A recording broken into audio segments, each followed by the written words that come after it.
again from John 20, 1 through 8. Early on the first day of the week, while it was still dark, Mary Magdalene came to the tomb and saw that the stone had been removed from the tomb. So she ran and went to Simon Peter and the other disciple, the one whom Jesus loved, and said to them, "They have taken the Lord out of the tomb, and we do not know where they have laid him." When Peter and the other disciple set out and went toward the tomb, the two were running together, but the other disciple outran Peter and reached the tomb first. He bent down to look in and saw the linen wrappings lying there, but he did not go in. Then Simon Peter came, following him, and went into the tomb. He saw the linen wrappings lying there, and the cloth that had been on Jesus' head, not lying with the linen wrappings, but rolled up in a place by itself. Then the other disciple, who had reached the tomb first, also went in, and he saw and believed. For as yet they did not understand the scripture that he must rise from the dead. Then the disciples returned to their homes. But Mary stood weeping outside the tomb. As she wept, she bent over to look into the tomb, and she saw two angels in white sitting where the body of Jesus had been lying, one at the head and the other at the feet. They said to her, "Woman, why are you weeping?" She said to them, "They have taken away my Lord, and I do not know where they have laid him." When she had said this, she turned around and saw Jesus standing there, but she did not know it was Jesus.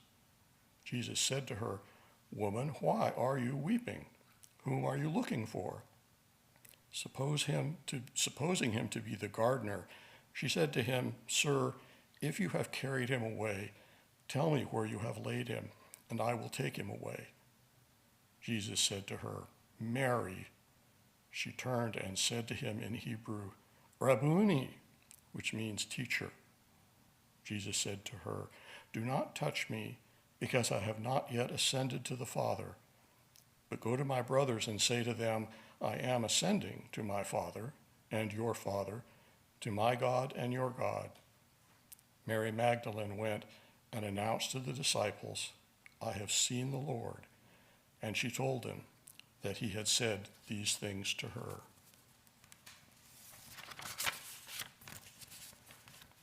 And our contemporary word, From How We Learn to Be Brave, by Marian Edgar Budde.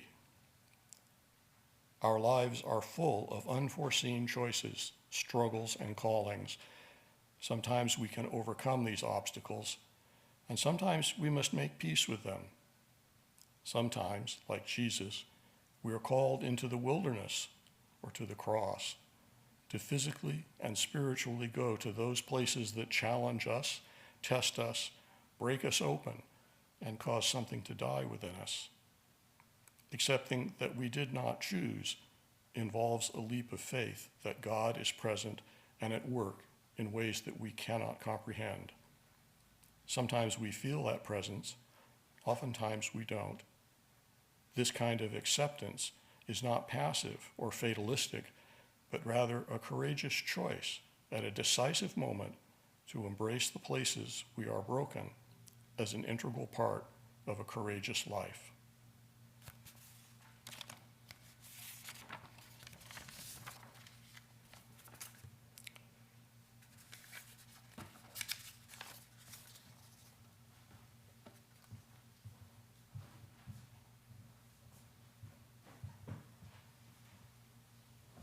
I've asked Johnny to leave this picture up for a moment for us. It's an image from an old Coptic manuscript. And while the description says that it's this story that we've just heard, it's not quite exactly, because we've got three people there. But just to make sense of this picture, because now, after we make sense of the picture, we're going to try to make sense of the story. To make sense of this picture, if I start on the left, there we have an image of Jesus in the tomb, where Jesus is no more. Then we have an angel.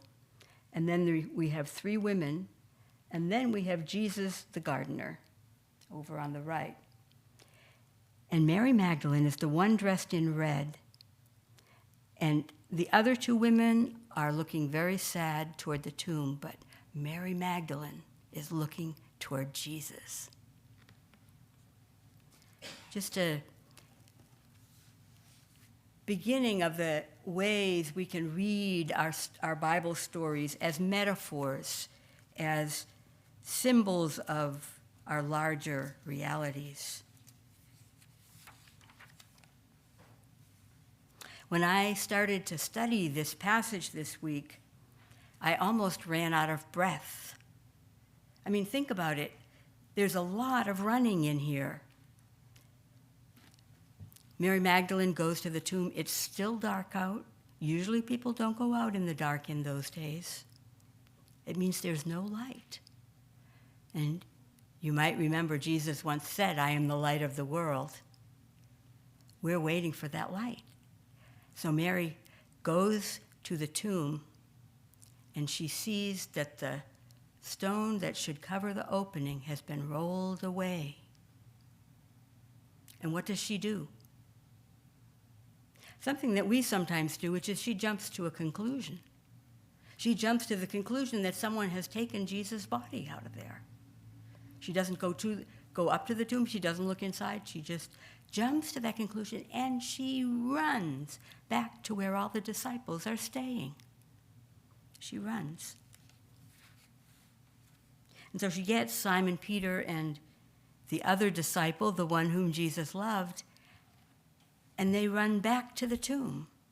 Now, it doesn't say that Mary ran, but it turns out she's there with them. So I'm going to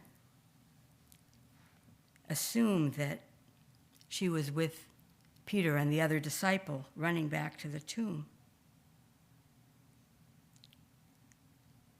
And the other disciple got there first and looked in, but didn't go in. But Peter went in. And he saw that indeed Jesus was not there. Jesus wasn't there. Had someone taken Jesus' body out of the tomb? Well, our story writer here is a little bit of a storyteller because he's made it into a bit of a mystery. Because there are linen wrappings there, the ones presumably that Jesus' body had been wrapped in. But the wrapping that had been around his head was carefully rolled up.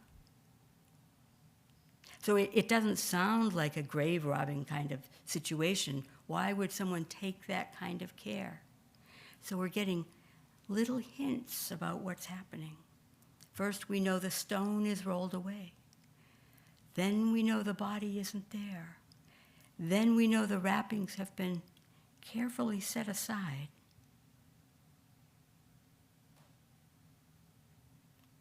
So like the disciples in this story, we are learning piece by piece what happened here.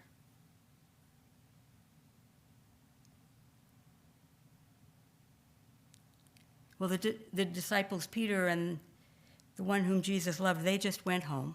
I don't know if they ran home. It doesn't tell us, but they went home. Mary stayed. She's got to solve this mystery. Where is Jesus? Where is Jesus' body? Now, I want to make a little side turn here, because one of the things that I wondered, and as I read commentaries, I noticed other people had wondered, if Jesus' wrappings were still in the tube, was Jesus naked? Sometimes we try to make images, pictures in our minds of the story. That's not here, so we don't have to make that image, but it's just one of those funny things that occurs to you when you read the Bible. It's like there's details that they left out. But Mary's outside weeping, and our translation where it says weeping, this is very mild.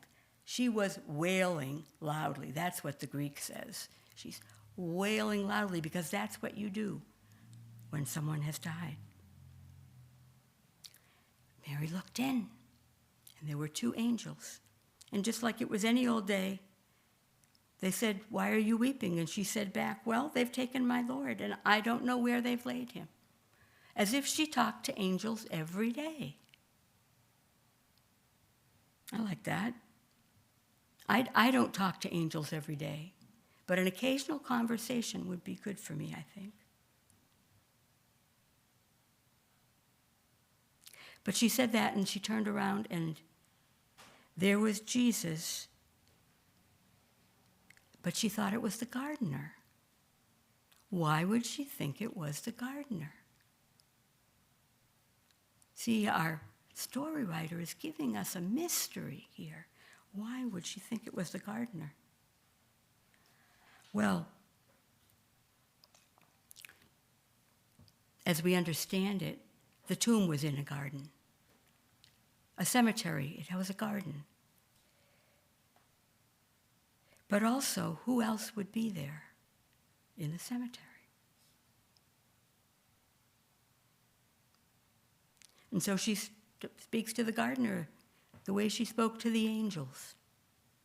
"Sir, if you've carried him away, tell me where. Tell me where you've laid him, and I will take him away." Now there's an image to hold in your mind, that Mary, all by herself, is going to go and take Jesus' body. I like that image. Very strong woman. But Jesus said to her, and our text here says Mary. Actually, this is where we run into the biggest translation problem in this section of the Bible.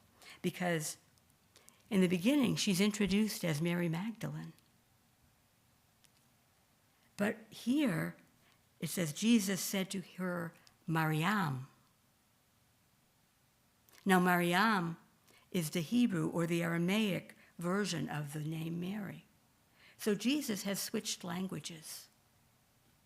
And so she turns and speaks to him in Hebrew, Rabboni. And it doesn't just mean rabbi or teacher, it means my rabbi.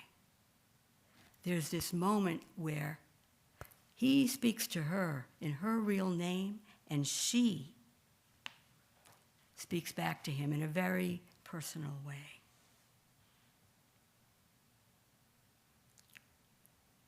Well, that's the most important and fun part of this whole story, I think. I mean, there's more, but that's the most important and fun part, except for one thing. There's a problem here with the idea of turning around. Because first it says, she turned around and saw Jesus standing there, and then she talked to him. And then when Jesus said, Mariam, she turned. So, did she turn all the way around again? Or how did she turn again if she had already turned? This is perhaps what our story is all about. Because what our story is about is transformation. It is how do we find ourselves transformed when we pay careful attention to those around us, the people that we love. When we pay careful attention to the beauty of the world. When we pay careful attention even to the person we see on the street.